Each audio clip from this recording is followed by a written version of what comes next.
इस वीडियो में हम फंडामेंटल राइट्स और उससे रिलेटेड एस्पेक्ट्स के बारे में बताने जा रहे हैं। फंडामेंटल राइट्स है क्या? पहले हम इस टॉपिक पर थोड़ा सा विचार कर लें। Fundamental rights basically those inalienable rights है जिसके बिना एक मनुष्य का अस्तित्व नहीं हो सकता है।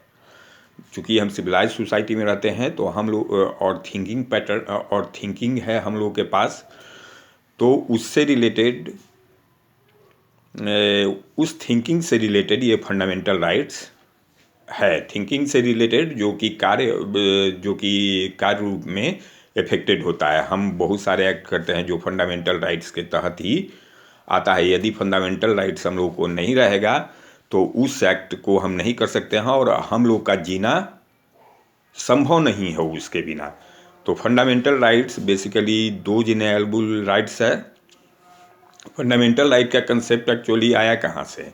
फंडामेंटल राइट्स का कंसेप्ट एक्चुअली रेनेसा और रिफॉर्मेशन पीरियड से आया। रेनेसा पीरियड से आया जब रूसो कहता है कि man is born free and everywhere he is in chain. उसके वो किस फ्रीडम की बात कर रहा था? वो इसी इनएलिजिबल राइट्स के बारे में बात कर रहा था जो प्रकृति प्रदत्त लोगों के पास होता है, जन्म से ही होता है। तो इसके बारे में वो बात कर रहा था। हम लोग के कॉन्स्टिट्यूशन में क्या है कि वही फंडामेंटल राइट्स का जो कंसेप्ट है और जो फ्रेंच रिवॉल्यूशन जो फ्रैक्टिफाई किया रेनेसा के बाद, तो फंडामेंटल राइट्स पर ही बेस्ड था। लिबर्टी, इक्वलिटी, फ्रेटर्निटी कुछ नहीं है बल्कि यही फंडामेंटल राइट्स का एक फंडामेंटल राइट्स ही है। ये फंडामेंटल राइट्स का कंसेप्ट, ये जो ह्यूमनिटी रेनेसा पीरियड में ह्यूमनिज्म आया, ह्यूमनिज्म एक कंसेप्ट आया। ह्यूमनिज्म में ह्यूमन को ही अपने आप में इंड माने जाने लगा, जो कि फ्रैक्टिफाई किया लिबर्टी और इक्वलिटी में। इंड माने जाने लगा मीन्स कि ह्यूमन का अस्तित्व हो गया। सेकेंडली फिर हम देखते हैं कि हमारे प्रियम्बुल में डिग्निटी वर्ड का यूज है। डिग्निटी उस शब्द का यूज है, डिग्निटी ऑफ द इंडिविजुअल। ये डिग्निटी क्या है? ये डिग्निटी बेसिकली वही है, फंडामेंटल राइट का ही कंसेप्ट से रिलेटेड है। डिग्निटी, हम डिग्निफाइड हैं, कहने का मतलब है कि हम में कुछ है, मेरा कुछ अस्तित्व है। तो ये फंडामेंटल राइट्स पर ही डिपेंड करता है कि मेरा कुछ अस्तित्व है। ये जब तक फंडामेंटल राइट्स नहीं रहेगा तब तक हम अपने पर्सनैलिटी को हमारा पर्सनैलिटी फुल्ली रूप से ब्लूम नहीं कर सकता है, फ्लोरिश नहीं कर सकता है। तो फंडामेंटल राइट्स हमारे पर्सनैलिटी को, डिग्निटी को, जो डिग्निटी का एक रूप ही है, तो इसको फुल्ली रूप से एक्सप्रेस करने के लिए फंडामेंटल राइट्स जरूरी है। अब हम आते हैं फंडामेंटल राइट्स, ये तो है। तो फंडामेंटल राइट्स बेसिकली इसके आगे भी है कि जो हमारे कॉन्स्टिट्यूशन में के पार्ट 3 में जो फंडामेंटल राइट्स कंटेन किया गया है, ये बेसिकली पॉलिटिकल और सिविल राइट्स है। तो कहने का मतलब है कि ये पॉलिटिकल और सिविल राइट्स है, ये सोशल और इकोनॉमिक राइट्स नहीं है। सोशल और इकोनॉमिक राइट्स नहीं है। ये सोशल और economic rights directive principles of state policy के द्वारा लाया गया। ये सोशल, तो बेसिकली ये दोनों मिलकर, directive principles of state policy और फंडामेंटल राइट्स मिलकर इंडियन सिटीजन को या जो कुछ तो नॉन सिटीजन को भी, इंडियन मतलब जो भारत के नागरिक हैं, जो भारत में रह रहे हैं, उनको ये दिया गया है। तो लेकिन दोनों में अंतर है। फंडामेंटल राइट्स जहाँ पर जुडिशिएबल है, वहीं पर कहने का मतलब है कि जहाँ पर ये इन्फोर्सिबल है फंडामेंटल राइट्स, कोर्ट के द्वारा, कोई भी व्यक्ति कोर्ट के द्वारा अपने फंडामेंटल राइट्स को इन्फोर्स कर सकता है, वहीं पर directive principles of state policy enforceable नहीं है। क्यों नहीं है? तो बेसिक डिफरेंस ये है कि फंडामेंटल राइट्स डायरेक्टली स्टेट के अगेंस्ट में या प्राइवेट इंडिविजुअल के अगेंस्ट में कुछ फंडामेंटल राइट ऐसा है जो कि ये नागरिक को दिया गया है, जबकि directive principles of state policy basically एक गाइडलाइंस है स्टेट के लिए, कि स्टेट फ्यूचर में जो अपना लॉ बनाएगा या कोई पॉलिसी एडॉप्ट करेगा या कोई पॉलिसी प्रोग्राम ये बनाएगा, वो basically directive principles of state policy में जो प्रिंसिपल्स है उससे गाइडेड होगा। तो वो जब लॉ बना देगा, स्टेट जब लॉ बना देगा तो उसके बाद ये इन्फोर्सिबल हो जाएगा। तो इस सेंस में जब तक कोई लॉ नहीं बनता है तब तक ये इन्फोर्सिबल राइट्स नहीं रहेगा। तो बेसिकली ये फंडामेंटल राइट्स जो सोशल एंड इकोनॉमिक राइट्स है उसको ही फुलफिल करने के लिए ये directive principles of state policy को कॉन्स्टिट्यूशन में कंटेन किया गया है। चूँकि हम लोग का वेलफेयर स्टेट है, everybody is not equal in status, downtrodden है, डिप्राइव्ड पीपुल। तो जब तक कि समानता नहीं रहेगा इक्वलिटी ऑफ स्टेटस में और अपॉर्चुनिटी में, कानूनन तो ये समानता है, लेकिन जब तक पूर्ण रूप ना वास्तविक रूप से जब तक समानता नहीं होगा तब तक ये जो पॉलिटिकल और सिविल राइट्स है उसका कोई महत्व नहीं रहेगा। तो इसीलिए directive principles of state policy guideline के तौर पे है कि ताकि स्टेट उसको जल्दी से फुलफिल करे। तो एक तरह से सोशल और इकोनॉमिक राइट्स भी है। बेसिकली बात यह है कि ह्यूमन राइट्स रिजीम जो है अब बहुत मियर्ड फील्ड्स ऑफ लाइफ में आगे बढ़ रहा है। ह्यूमन राइट रिजीम अपने आप में ले रहा है वेरियस एस्पेक्ट्स ऑफ लाइफ को, जिसके कारण फंडामेंटल राइट्स का दायरा बढ़ रहा है।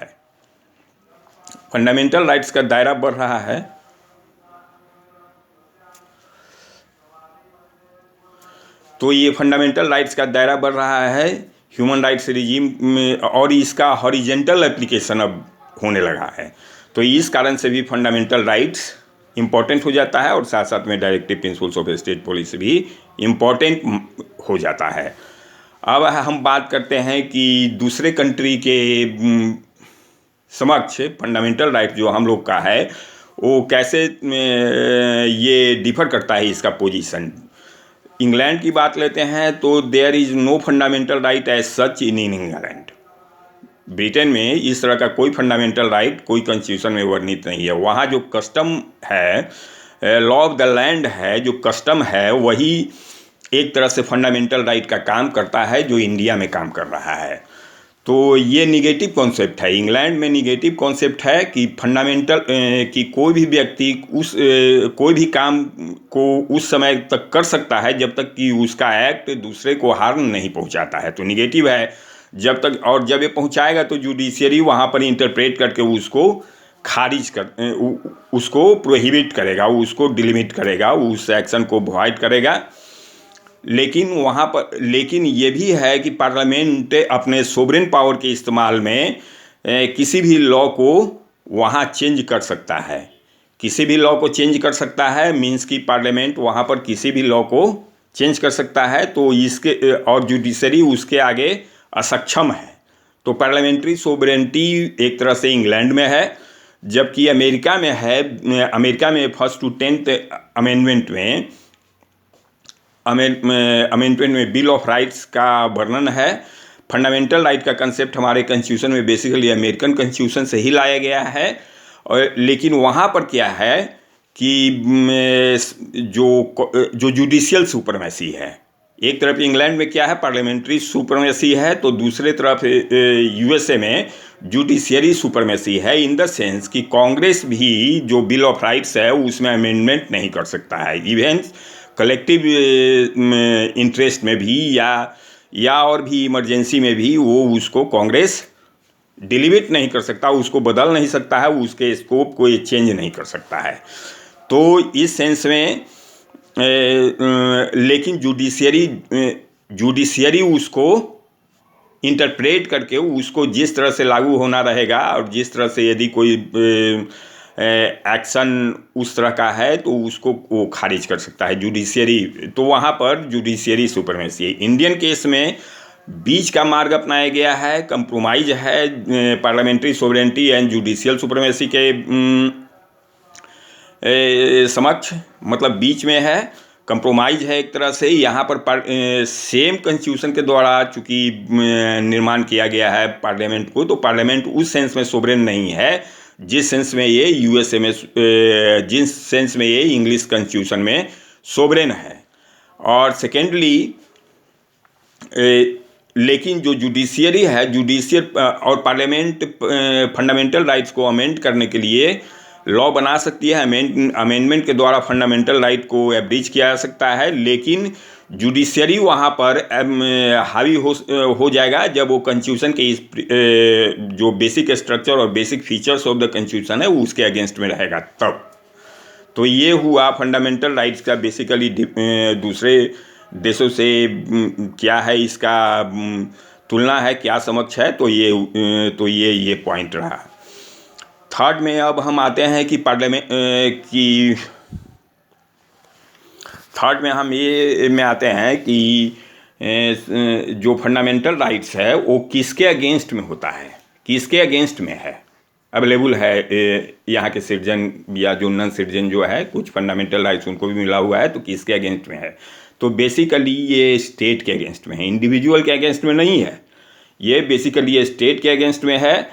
लेकिन यहाँ पर है कि जैसा कि पीडी समदसानी केस में हेल्ड किया गया कि यदि स्टेट के कन्वाइवल से या स्टेट के कुछ एक्शन से, पॉजिटिव एक्शन या निगेटिव एक्शन से यदि किसी व्यक्ति का फंडामेंटल राइट इन्फ्रिंज होता है, तो इन दैट केस कोर्ट उसको ये वाइड मतलब इनवैलिड करार देगी। कोर्ट वहाँ पर एक्सक्यू कर देगी सिटीजन्स या नॉन सिटीजन्स जो फंडामेंटल राइट्स जिसका हनन हो रहा है उसका। तो यहाँ पर ये सिंपली स्टेट के अगेंस्ट में तो ये है कि ये स्टेट आर्टिकल 13(2) में है कि state shall not make any law which takes away or abridges the rights conferred by this part until and to the contravention of and to the inconsistency the law shall be void। लेकिन अभी हम जैसा कहे हैं कि PD समदसानी के case में ऐसा हुआ कि स्टेट यदि कन्वाइव कर रही है या स्टेट के एक्शन या इनएक्शन से किसी व्यक्ति का फंडामेंटल राइट्स किसी प्राइवेट इंडिविजुअल के द्वारा इन्फ्रिंज किया जा रहा है, उस केस में उस लॉ और उस एक्शन को इनवैलिड माना जा सकता है, इनवैलिड किया जाता है। सेकेंडली, फर्दर ऐसा है कि कुछ फंडामेंटल राइट्स प्राइवेट इंडिविजुअल के अगेंस्ट में भी है, जैसे प्रोहिबिशन अगेंस्ट अनटचेबिलिटी। ये सब जब जो राइट है, ये जो राइट है ये इंडिविजुअल, प्राइवेट इंडिविजुअल के अगेंस्ट में है। थर्डली, ये कह सकते हैं कि चूँकि ह्यूमन राइट्स रिजीम का स्कोप इतना बढ़ता जा रहा है कि ये प्राइवेट इंडिविजुअल को भी दूसरे सेंस में अपने अंतर्गत लेता है, लेकिन बेसिकली ये फंडामेंटल राइट्स स्टेट के अगेंस्ट में अवेलेबल है सिटीजन्स को या जो भी हो, जो नॉन सिटीजन जहाँ पर जो अधिकार मिला हुआ है। तो ये स्टेट ये है क्या, ये स्टेट ये है क्या? तो आर्टिकल 12 जो कॉन्स्टिट्यूशन का है, आर्टिकल 12 कॉन्स्टिट्यूशन का स्टेट का डेफिनेशन दिया है। ये डेफिनेशन नहीं है, ये इंक्लूसिव है। कहता है in this part otherwise the context otherwise requires, मतलब कि इस दिस पार्ट में जब तक कि कंटेक्स्ट दूसरे तरह से रिक्वायर नहीं कर रहा है तब तक स्टेट इंक्लूड करेगा क्या क्या, गवर्नमेंट और पार्लियामेंट ऑफ द कंट्री, मतलब central government and parliament. Secondly, state government and parliament and their legislatures. Thirdly, local authorities and fourth, other authorities, जो कि इंडियन टेरिटरी में within the territory of India है। Other territory या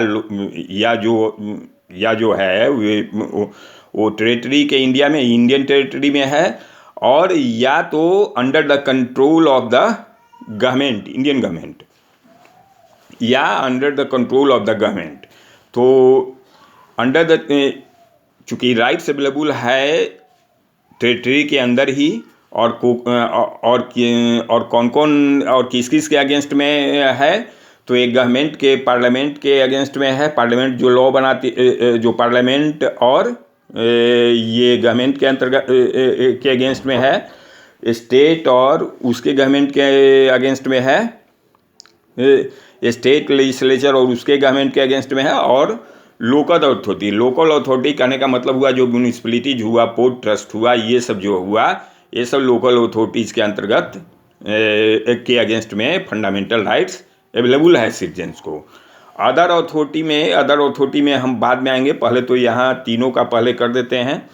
तीनों का तो पहले कर ही दिए हैं। अदर अथॉरिटी में के पहले बोलने के पहले ये कहेंगे कि वो टेरिटरी ऑफ इंडिया के अंतर्गत आना चाहिए, और यदि टेरिटरी ऑफ इंडिया के अंतर्गत नहीं है तो under the control of the government रहना चाहिए। सपोज दैट कि कोई जैसे फॉरेन ऑफिस है कहीं पर, जैसे फॉरेन हम लोग का एम्बेसी है, तो वहाँ पर वो किसी व्यक्ति के इंडियन सिटीजन्स या जो भी हो, नॉन सिटीजन्स, जो भी जहाँ पर जो राइट बनता है उसको वो इन्फ्रिंज कर रहा है, तो उस केस में भारत सरकार यहाँ यदि सुप्रीम कोर्ट के आदेश पे या हाई कोर्ट के आदेश पे भारत सरकार को जाएगा, ऑर्डर जाएगा जहाँ, और भारत सरकार उसको ऑर्डर देगी कि वहाँ इस तरह का रिड्रेसल किया जाए। तो ये under the control of the government हुआ। अदर अथॉरिटी का बात हुआ कि अदर अथॉरिटी, तो अदर अथॉरिटी में सबसे पहला केस आया जिसमें कि ये कहा गया कि अदर अथॉरिटी समझना चाहिए, चूँकि जितना भी जो अथॉरिटी मेंशन है उसमें गवर्नमेंट से रिलेटेड है, तो अदर अथॉरिटी में भी गवर्नमेंट के ही जो फंक्शनरीज हैं वो आना चाहिए, इंस्ट्रूमेंटलिटीज या जो भी हो अथॉरिटी हो उनको आना चाहिए। मतलब कि यूजिसडम जेनरिस कंसेप्ट को लाया गया।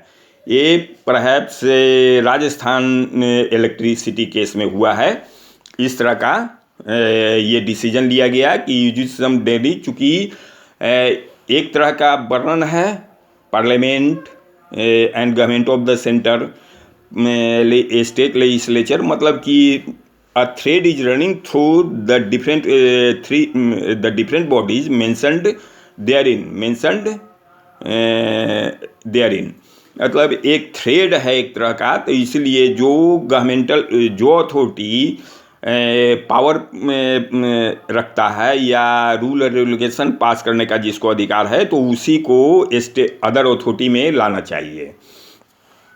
लेकिन बाद में ऐसा हुआ कि एक दूसरे केस में इस अदर अथॉरिटी के कंसेप्ट को डिनाई किया गया कि ये अदर अथॉरिटी का कंसेप्ट नहीं है। अदर अथॉरिटी का कंसेप्ट ये है कि चूँकि इसमें कोई जेनस नहीं है, 3 डिफरेंट बॉडीज जो मेंशन्ड हैं उसमें कोई जेनस नहीं है, किसी तरह का कोई थ्रेड नहीं है, सबका डिफरेंट फंक्शन है, सबका डिफरेंट ये है, तो इस तरह का कोई जेनस नहीं है। इसलिए अदर अथॉरिटी में स्कोप जैसे बढ़ाया कि ये स्कोप गवर्नमेंटल अथॉरिटी जो पावर जो परफॉर्म करता है या जिसके पास अथॉरिटी है जो रूल रेगुलेशन पास करता है वो अदर अथॉरिटी में तो आएगा ही, लेकिन इसके अलावा भी बात है। इसके अलावा क्या बात है, जो वो ये इंटरनेशनल एयरफोर्स अथॉरिटी में तो लाया गया कंसेप्ट, ये इंस्ट्रूमेंटलिटी होना चाहिए, एजेंसी होना चाहिए, अथॉरिटी होना चाहिए जो गवर्नमेंट फंक्शन या मतलब गवर्नमेंट का ये होना चाहिए, इंस्ट्रूमेंटलिटी, एजेंसी और ये। लेकिन अजय हाशिया केस में ये कंप्लीट हो गया, कंप्लीट तो नहीं हुआ, लेकिन वहाँ पर कुछ ऐसा प्रोपोजिशन दिया गया कि जिससे कि ये समझना चाहिए कि कोई भी अदर अथॉरिटी के डेफिनेशन में आ रहा है। क्या वो दिया, क्या अजय हाशिया के केस में क्या दिया गया, तो दिया गया ये प्रोपोजिशन कि जिसका इंटायर शेयर कैपिटल यदि गवर्नमेंट के अंतर्गत है, इंटायर एक्सपेंडिचर गवर्नमेंट के अंतर्गत गवर्नमेंट मेट करता है, या उस जो पर्टिकुलर जो इंस्ट्रूमेंटलिटी है वो मोनोपोली स्टेटस है, मीन्स कि उसका मार्केट में मोनोपोली स्टेटस है, deep and pervasive state control है, या जो पब्लिक या जो फंक्शन कर रहा है वो जनरली पब्लिक से रिलेटेड है, और या तो कोई डिपार्टमेंटल फंक्शन वो परफॉर्म कर रहा है, मीन्स कि कोई डिपार्टमेंटल फंक्शन उसको इंस्ट्रूमेंटली को दिया गया है, तो इस तरह का जो परफॉर्म करेगा उसको जो एक्शन परफॉर्म करेगा वो अदर अथॉरिटी के अंतर्गत आएगा। तो इस में केस से तो इस तरह से बहुत सारे जो अथॉरिटी थे, बहुत ज़्यादा जो बहुत सारे जो इंस्ट्रूमेंटलिटी थे उनको स्टेट के अंतर्गत लाया गया है, जैसे कि BCCI, उसके बाद हो गया इवन जो कंपनी एक्ट के अंतर्गत 1956 के कंपनी एक्ट के तहत जो कंपनीज है उसको भी ले आया गया। जो सोसाइटी रजिस्ट्रेशन एक्ट के अंतर्गत जो ये बोर्ड बना या कोई भी जो फंक्शनरीज बना उसको भी अदर अथॉरिटीज़ के अंतर्गत में ले आ दिया गया। उसके बाद लेकिन NCERT चाहे SCERT या Indian council of parliamentary research ये सबको स्टेट नहीं माना गया। लेकिन जनरली जो भी अथॉरिटी जो पूर्व जो हम अजय हाशिया केस में जिस तरह का हम ट्रेड्स बताए कि इस तरह का ट्रेड्स रहने पर उसको अदर अथॉरिटीज़ में माना जाएगा, तो जो भी इस तरह से आता है उन तो उसके अदर अथॉरिटीज़ के अंतर्गत में ले लिया जाता है। अब हम तो यहाँ तो 13(2) के बारे में बात किए, और 12 में स्टेट का डिफिनीशन के बारे में बात किए। अब हम बात करते हैं कि स्टेट का कौन लॉ बोला है कि the state can not make any law. तो लॉ का मतलब क्या हुआ? लॉ का मतलब एक तो स्टैट्यूटरी लॉ हुआ, सेकेंडली लॉ का मतलब हुआ रूल रेगुलेशन बाय लॉ। उसमें है 13 आर्टिकल ये 13(3) में क्लॉज 3 में लॉ का डिफिनीशन तो नहीं दिया गया है, लेकिन उसमें ये भी इंक्लूड किया गया है, जिसमें कि ordinance, order, by law, rule, regulation, notification, custom और usage having in the territory of India the force of law.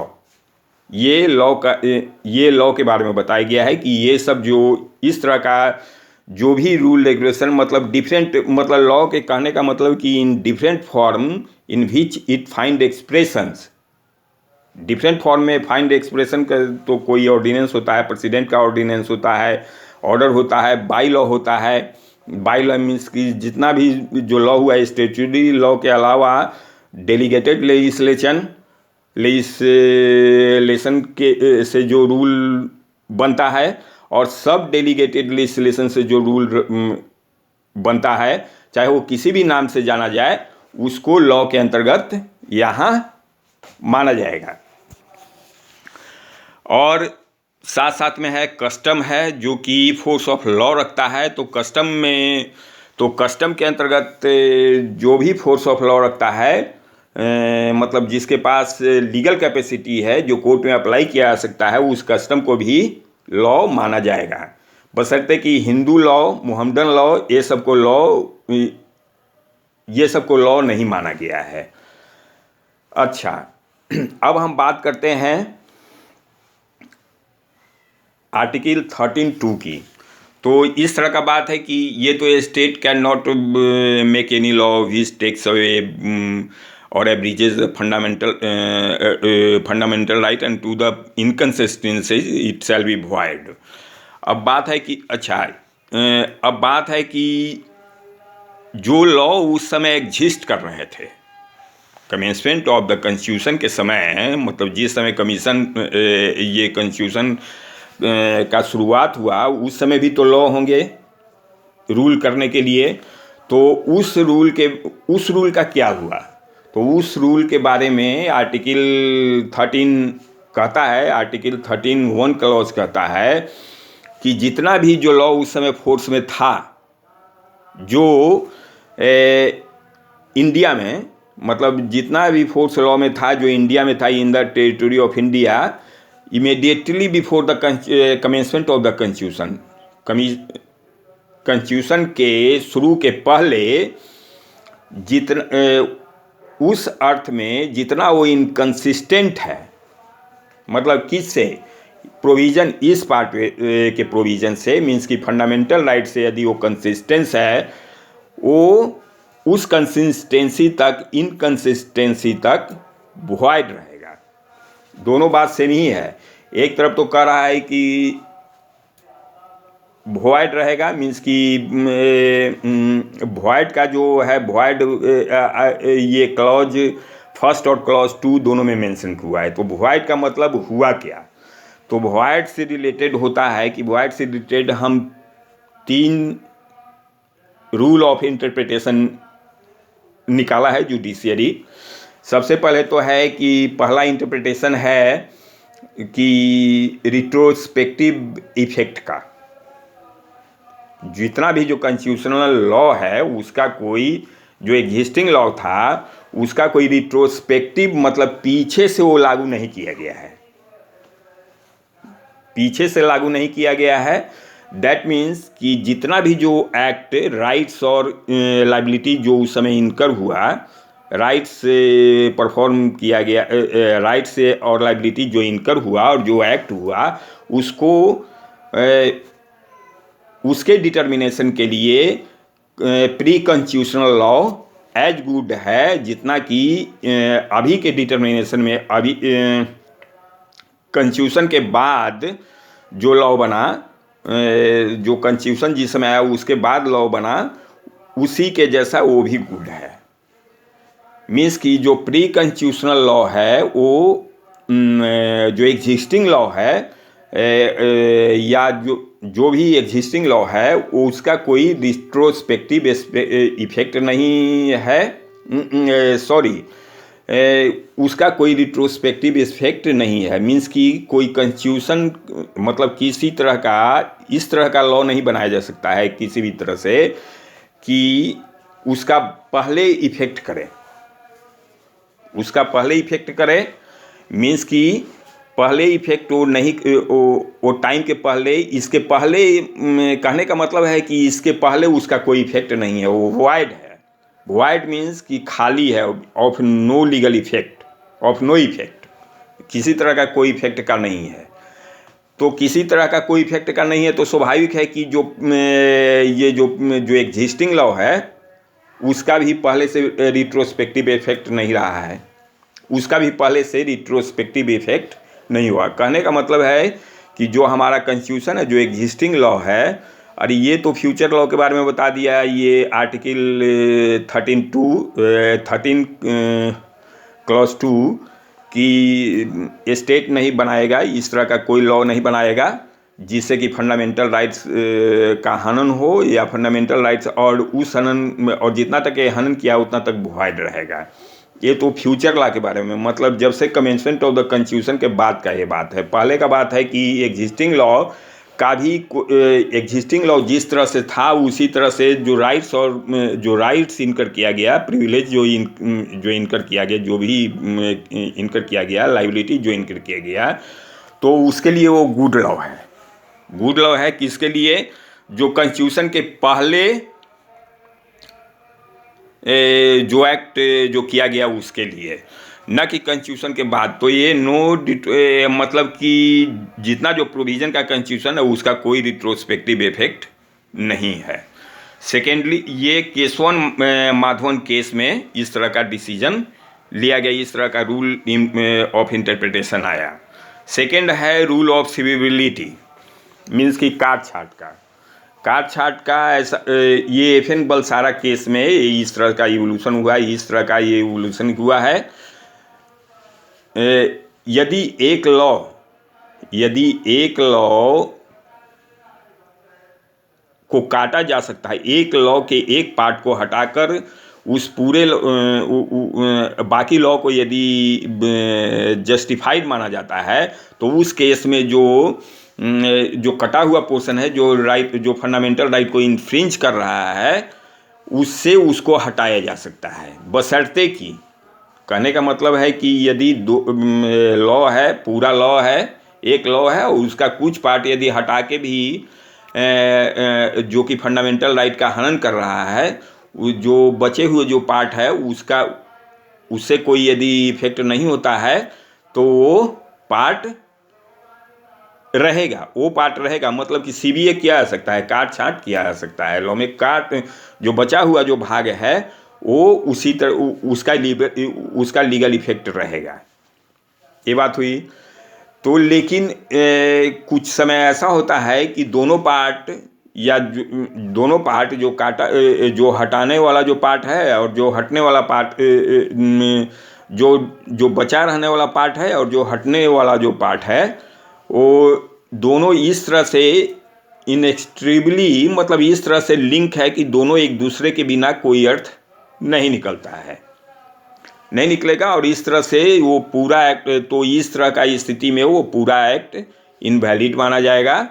और लेकिन यहाँ पर एक बात है कि रूल ऑफ इंटरप्रिटेशन इस तरह से रहेगा कि यदि कोई लॉ का बहुत ब्रॉड एस्पेक्ट जाता है जहाँ पर उसका हनन होता है, और जहाँ पर एक स्मॉल एस्पेक्ट जहाँ पर होता है, जहाँ पर दो मीनिंग निकलता है, एक तो ब्रॉड मीनिंग निकला और एक स्मॉल मीनिंग निकला, तो स्मॉल मीनिंग को ही ज़्यादातर माना जाएगा, ज़्यादातर वही प्रभावी रहेगा ये फंडामेंटल राइट्स के संदर्भ में। अच्छा, अब है कि क्या कोई फंडामेंटल राइट्स, अच्छा अब तो आ गया, तो अब लॉ इन फोर्स की बात करते हैं। लॉ इन फोर्स में मतलब कि क्या होता है? लॉ इन फोर्स चूँकि आर्टिकल 13(1) में लॉ इन फोर्स की एग्जिस्टिंग लॉ के बारे में कहा गया है। लॉ इन फोर्स, तो लॉ इन फोर्स का एक्चुअली मतलब है जो कमेंसमेंट के समय जो एग्जिस्टिंग लॉ जो कर रहा था, जो एग्जिस्ट कर रहा था, वो लॉ इन फोर्स हुआ। तो ये लॉ इन फोर्स का मतलब हुआ कि ये इंक्लूड करता है, मतलब कि और भी इसका मतलब होता है, मतलब निकल सकता है, क्योंकि ये इंक्लूसिव है, ये भी इंक्लूसिव है कि कोई लॉ जो पास किया गया है कॉम्पिटेंट अथॉरिटी के द्वारा या लेजिस्लेचर के द्वारा, और जो पहले मतलब कॉन्स्टिट्यूशन के पहले, और जो पहले रिपील नहीं किया गया हो। यदि रिपील कर दिया गया है तब तो उसका कोई इफेक्ट नहीं होगा, लेकिन यदि रिपील नहीं किया गया है तो उस समय इसका इफेक्ट होगा। और लेकिन इसका और साथ में ये भी कंडीशन है कि यदि कोई ज़रूरी नहीं है कि लॉ उस समय वर्तमान भारत में, कंटेम्प्रेरी इंडिया में लागू ऑपरेशन, मतलब उस समय उसका हुआ हो, या किसी पर्टिकुलर में एरिया में वो